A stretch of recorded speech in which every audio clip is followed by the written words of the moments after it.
The Adventures of Sherlock Holmes by Sir Arthur Conan Doyle. Recording by Lawrence Skinner.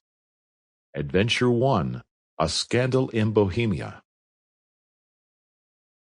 To Sherlock Holmes she is always the woman.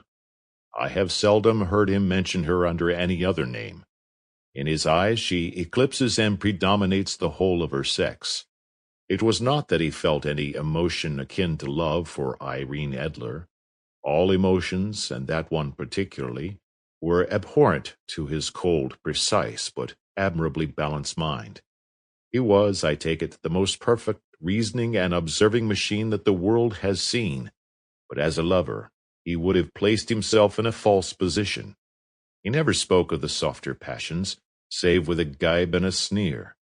They were admirable things for the observer, excellent for drawing the veil from men's motives and actions.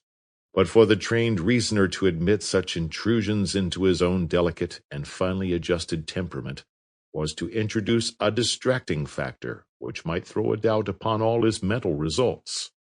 Grit in a sensitive instrument, or a crack in one of his own high-power lenses, would not be more disturbing than a strong emotion in a nature such as his.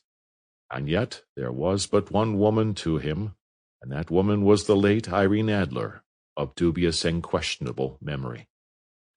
I had seen little of Holmes lately. My marriage had drifted us away from each other.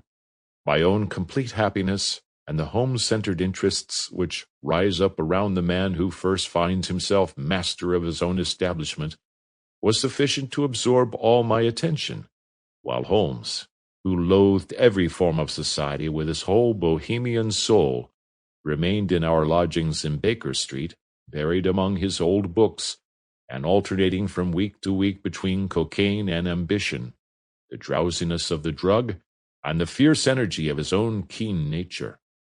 He was still, as ever, deeply attracted by the study of crime, and occupied his immense faculties and extraordinary powers of observation in following out those clues and clearing up those mysteries which had been abandoned as hopeless by the official police.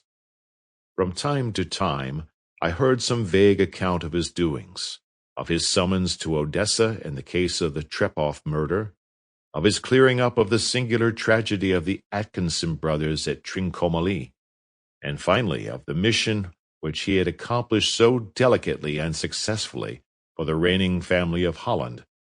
Beyond these signs of his activity, however, which I merely shared with all the readers of the daily press, I knew little of my former. Sample complete. Ready to continue?